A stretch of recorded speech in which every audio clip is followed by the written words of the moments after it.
So today we're going to make cabbage roll. So here are the ingredients.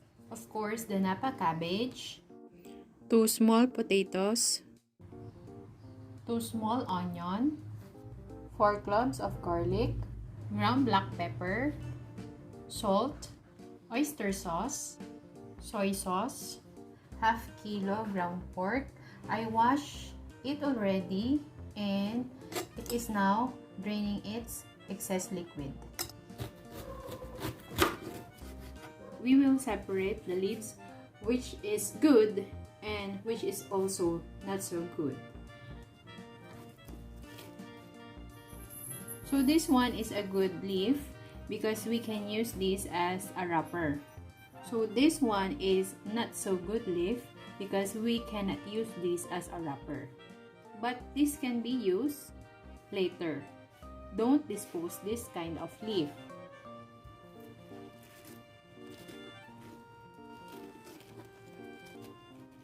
Some leaves of the Napa cabbage are too small and it cannot be used as a wrapper. But don't dispose it because later I will show you when and how to use it.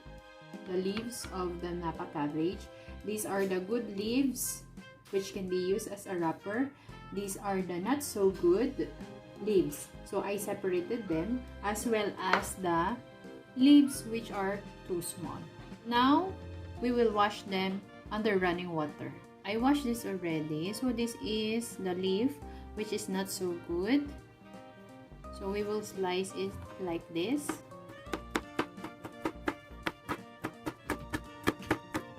So these are the small leaf of the Napa cabbage. We will slice it the same way.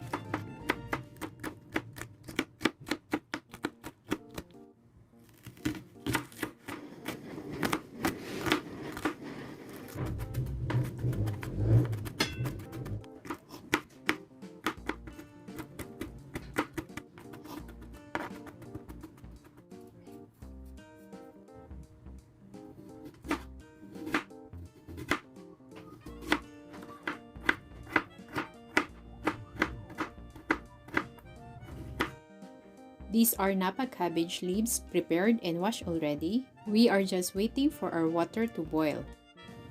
And I prepared also a strainer so that later the excess fluid will be drained already. So it's now boiling. We can now soak the Napa cabbage leaves.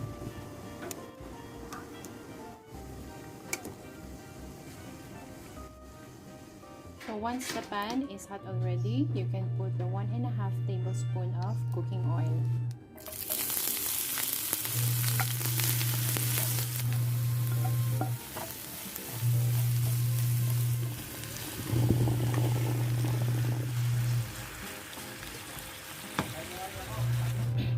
Hindi na kailangan maglagay ng tubig para palambutin yung pork meat.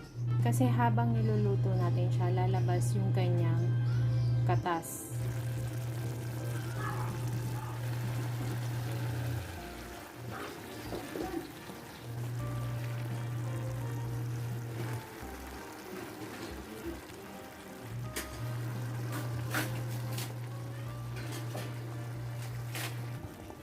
So the fluid is almost drying up. We can now add the sliced Napa cabbage leaves.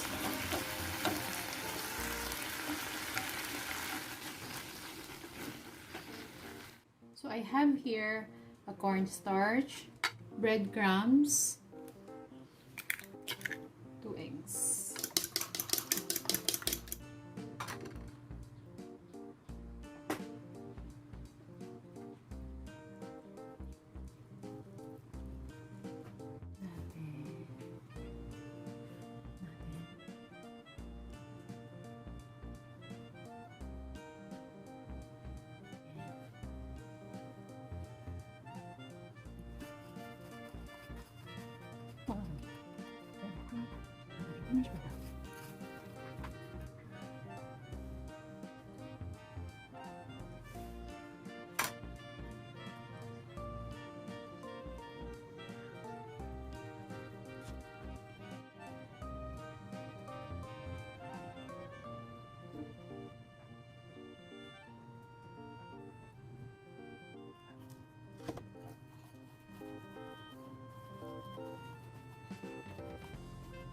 So, ito na yung na-roll natin. After ma-roll, isusok natin siya sa egg, cornstarch, and breadcrumbs. Ito na ang itsura niya. Ready na sila para ating ma-fry.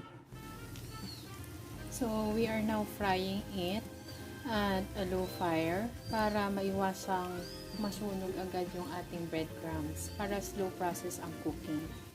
Actually, you can have it deep fry but for me, I prefer this one na medyo konti lang ang mantika.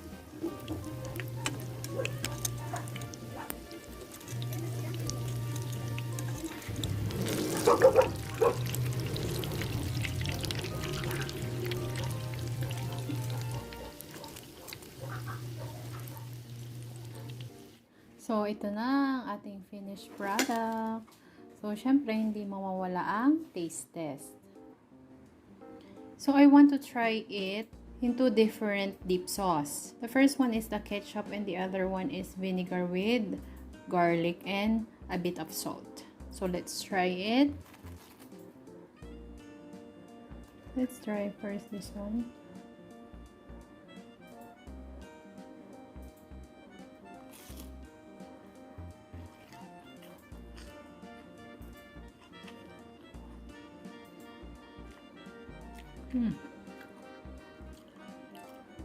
Nice. This is the inside part. I want to show it to you. Then, let's dip it in ketchup.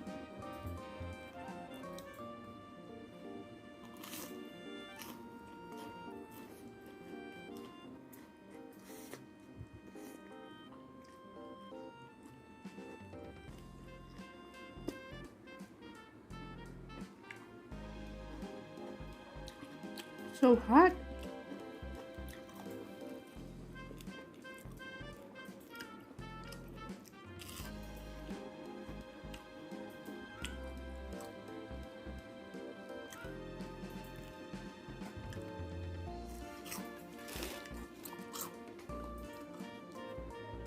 Let's try another one.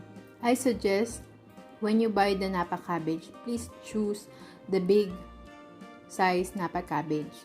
So you can put a lot of meat inside. There's the meat. In my case, the Napa cabbage that I bought too small.